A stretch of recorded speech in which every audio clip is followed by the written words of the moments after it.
Año 1968, Alemania Occidental. Al igual que en otras partes del mundo, las calles de las ciudades más importantes comenzaron a ser testigo de numerosas revueltas estudiantiles que provocaron altercados recurrentes con la policía.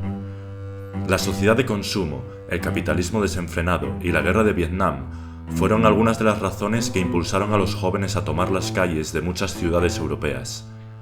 No obstante, la generación baby boom alemana tenía otras razones más personales para echarse a las calles. Desde la Segunda Guerra Mundial se vivía un clima de evasión a los traumas y las catástrofes generadas por Alemania durante la época del Tercer Reich. Élites conservadoras ligadas al régimen continuaban teniendo una notable influencia en las decisiones políticas y controlaban a su antojo los medios de comunicación, impidiendo cualquier atisbo de autoexamen moral e iniciativa subversiva en la población. Aparentemente no había razones para ello. El Plan Marshall había contribuido a la reconstrucción de una Alemania en ruinas, inyectando prosperidad económica y proporcionando un nivel de comodidad que resultaría impensable haber llegado a alcanzar 25 años atrás. Para mediados de 1960, Alemania Occidental ya era una sociedad capitalista, moderna y próspera. Pero todo tiene su letra pequeña. Las multinacionales estadounidenses se establecieron con el objetivo de frenar el avance del comunismo y abrirse a nuevos mercados, encontrando en la zona oeste de Alemania uno de sus mayores socios. La hegemonía cultural estadounidense dentro de las fronteras alemanas era implacable, hasta el punto de que las nuevas generaciones no encontraban ninguna forma de expresión autóctona y propia sobre la que construir su identidad, al menos ninguna que no tuviese por objetivo adormecer a las masas.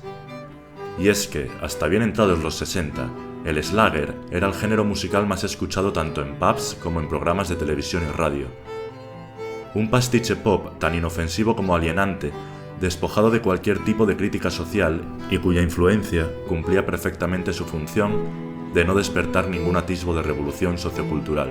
Su análogo en la industria del cine, el Heimatfilm, consistía en una mirada nostálgica y romántica de una Alemania idealizada y libre de conflictos internos.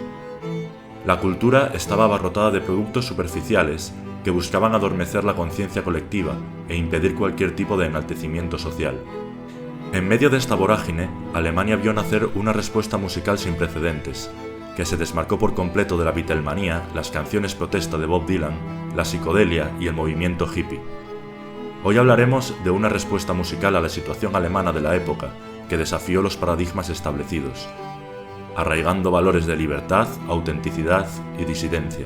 Hoy hablaremos del krautrock.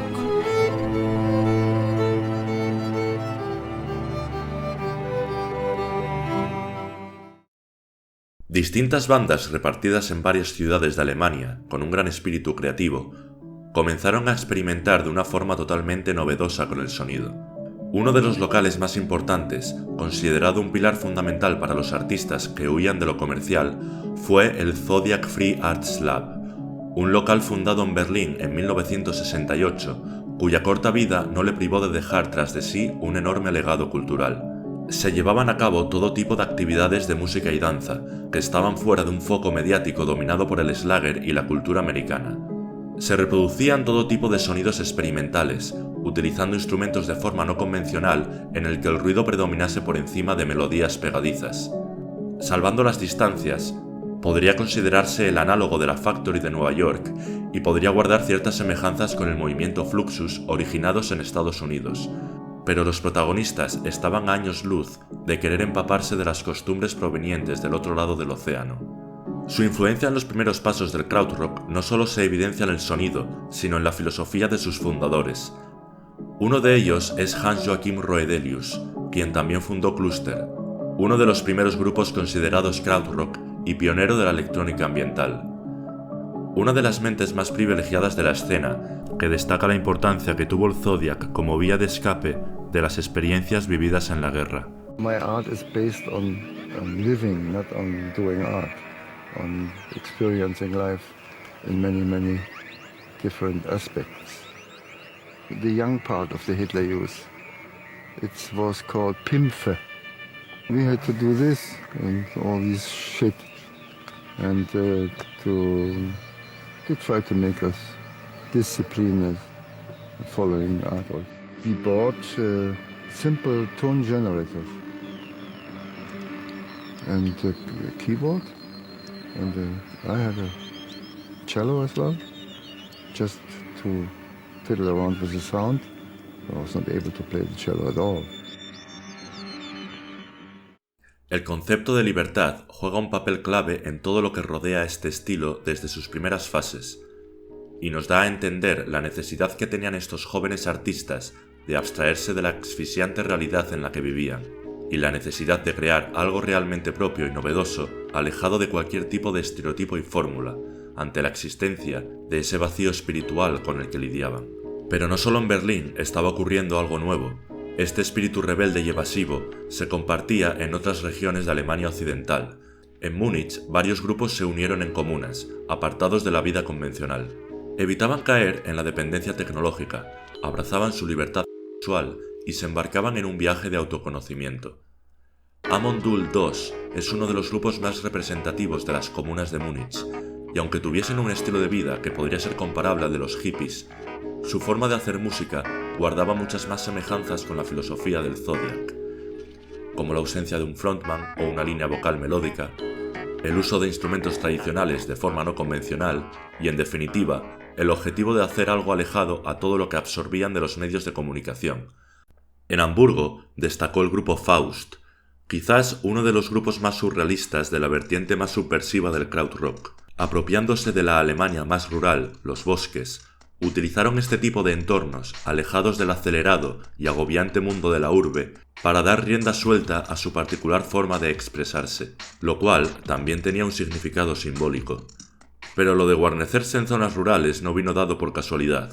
A finales de los 60, una de las discográficas de mayor alcance de la época, Polydor, se hallaba inmersa en la difícil tarea de encontrar a los Beatles alemanes, sobre todo de su época más popera, tratando de explotar una fórmula que en Estados Unidos ya estaba dando sus últimos coletazos.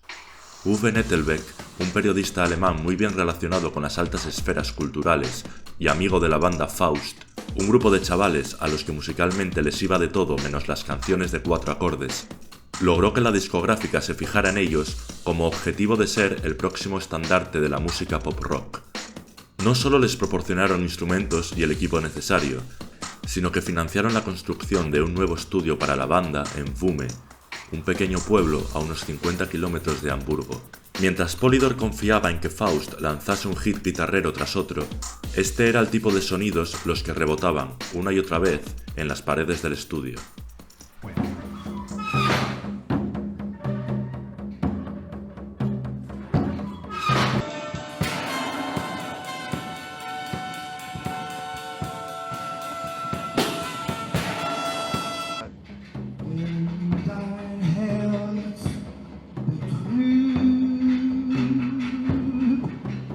Lejos de hacer un tributo a Yesterday, Faust experimentaba con todo tipo de grabaciones de campo.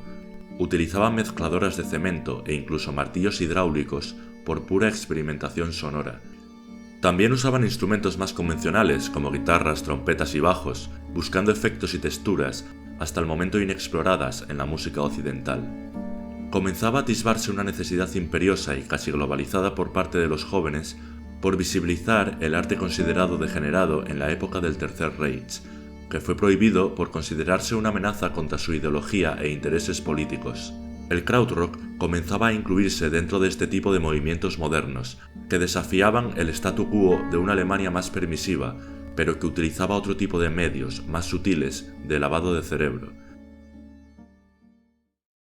En Colonia, Holger Zuckay e Irving Smith, hastiados de la música popular de sus coetáneos, se instruyeron con una figura clave para entender las influencias musicales del krautrock: Karlheinz Stockhausen, pionero de la música electrónica y uno de los compositores modernos más laureados de Europa durante los años 50 y 60. Holger e Irving formaron Can, siendo Damo Suzuki, cantante, y Jackie Liebezeit a la batería, quienes terminaran de definir la formación.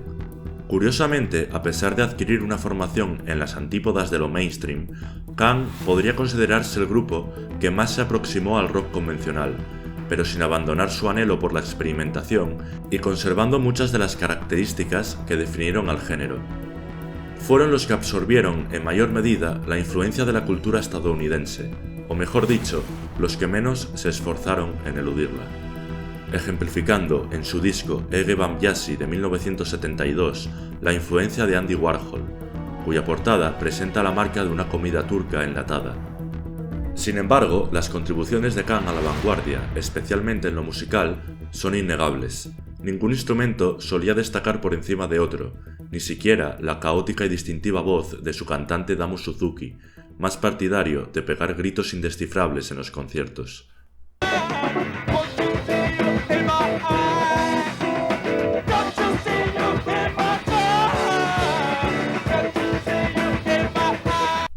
Tanto Can como otros grupos top de la escena como Neu implementaron uno de los ritmos que mejor definen musicalmente al krautrock, conocido como motoric, un ritmo simple, regular y persistente en 4x4. El baterista de Can, proveniente de la escena free jazz de Colonia, lo introdujo en el grupo y con el tiempo el motoric se convertiría en un sello distintivo del género. We did not try to play rock and roll. Because we knew it's not the thing we are born with, and we have to find our own way. A guy came to me and said, you must play monotonous. He had taken a LSD trip or something. He was completely, I don't know, strange. I started thinking about it. To play monotonous. What did he mean, monotonous? So I started to repeat things.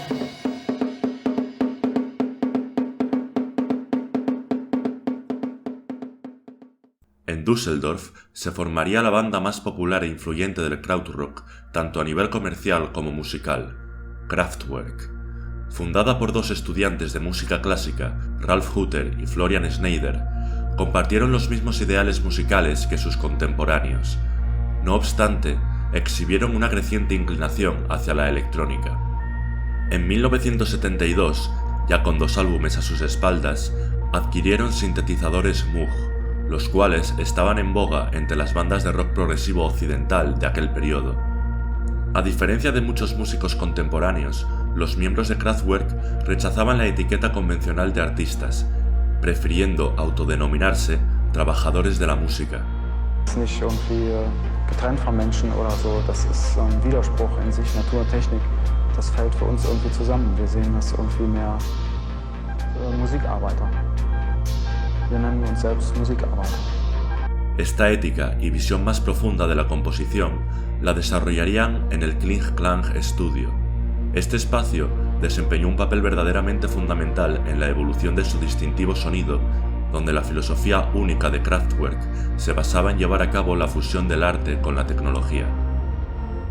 Las características intrínsecas del krautrock comenzaron gradualmente a desvanecerse en su música, y en 1974 lanzan Autobahn, el álbum que colocó la vanguardia musical alemana en el mapa occidental, penetrando en el mercado estadounidense con fuerza. Con Autobahn llevaron el krautrock desde las comunas y el entorno rural hacia la estética de lo urbano y lo tecnológico.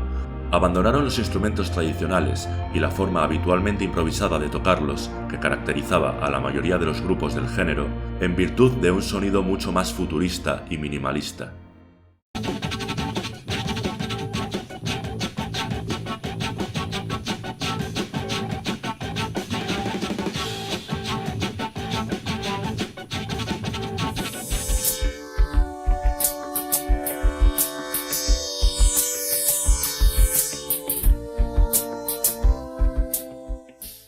Esto los condujo a erigirse como pioneros en diversos estilos de música electrónica que surgirían más adelante.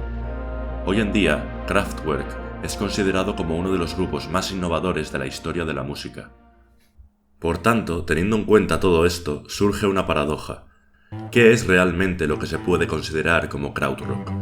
¿Fue realmente posible mantener su esencia cuando se comercializó a gran escala, considerando su rechazo inicial al capitalismo? La palabra krautrock nació como un término que no tenía en cuenta la mayor parte de sus características, sino que fue creada como una etiqueta surgida del desconocimiento y los prejuicios externos, que llevaba intrínsecas unas connotaciones que repudiaban hasta a sus propios protagonistas. I remember that from my father, that the crowds are coming, that was the word they said because of sauerkraut. Really, it makes me laugh because I don't feel like making krautrock. I don't like it so much. It's a kind of insult.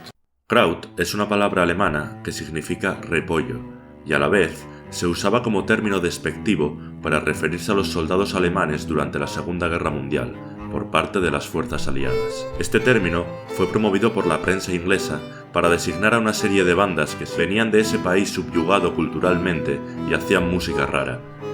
Era la primera vez que la música alemana se manifestaba de una manera tan auténtica y reivindicativa, con influencias totalmente propias desde la guerra. Esto chocaba con una germanofobia aún latente en el mundo anglosajón, quedando para la posteridad una etiqueta surgida más por un choque cultural que por representar unos valores que precisamente buscaban enterrar la imagen que proyectaban al exterior, alejada de todo tipo de ideología represiva y abrazando el consenso y la libertad artística. Tangerine Dream, una banda que frecuentemente visitaba el Zodiac y fue testigo del krautrock más auténtico, también logró superar la barrera de entrada al mercado británico, principalmente debido a su álbum Phaedra, lanzado en 1974, lo que les abrió la puerta para realizar conciertos en diversas catedrales del Reino Unido, aunque tampoco es que fuesen del todo bien recibidos en algunas de ellas. Coventry was great, we stood in a hotel in Coventry and I went out in the morning of the country. At the lobby there was a newsstand and I saw a picture of myself. So I read the line 40 years back. They came to bomb the place. Today they come with synthesizers.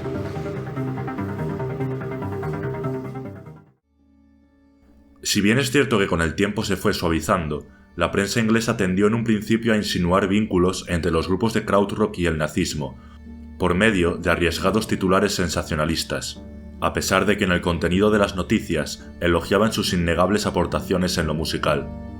Este enfoque estratégico, más que manchar la escena, buscaba impactar a los lectores y generar interés en la revista, jugando con la percepción que estos tenían sobre una cultura anclada en el pasado. Un ejemplo notable es la entrevista de 1975 en la que el influyente periodista musical Lester Bangs entrevistó a Kraftwerk. A pesar de que los elogios que Lester prodigó a estas bandas alemanas, el titular que acompañaba la entrevista era impactante: la solución final al problema de la música. Este titular sirvió a los propósitos de Lester de manera ideal, al mostrar su admiración por Kraftwerk y al mismo tiempo evocar paralelismos con la ideología autoritaria del nazismo. Es difícil no encontrar una analogía entre este titular y la solución final a la cuestión judía, eufemismo utilizado por los altos mandos de Hitler que disfrazaba el plan de aniquilación de los judíos alemanes en los campos de concentración. Como pasa con muchos géneros y escenas musicales, los nombres provienen de una estrategia de marketing de la prensa que se utiliza para definir y categorizar una serie de bandas que surgen en un determinado contexto y guardan una serie de semejanzas. El krautrock tiene la particularidad de ser algo tan libre y carente de una estructura y sonidos fijos que resulta muy difícil de definir, pero como todos, evoluciona, se empapa de distintas influencias y acaba accediendo a unos mercados para los cuales no fue diseñado. Algo así como lo que ocurrió con el punk desde finales de los 70 en adelante, con su consiguiente fragmentación y fusión con otros estilos. De lo que no hay duda es que con el tiempo el krautrock cumplió su objetivo: crear su propia contracultura, una música sincera y ecléctica que abarcó desde los sonidos producidos por las mezcladoras de cemento de Faust hasta los sintetizadores de Kraftwerk y Tangerine Dream, desde la característica psicodelia de Amon Düül hasta los ritmos hipnóticos de Can y Neu. Todo ello con un ideal que siempre permaneció como trasfondo: sacar a Alemania del vacío cultural en el que se encontraba a finales de los 60, dotarla de un impulso crítico y componer una banda sonora que por fin lograse mirar hacia adelante, a la vez que trató de despertar la conciencia colectiva sobre las incongruencias de la sociedad moderna.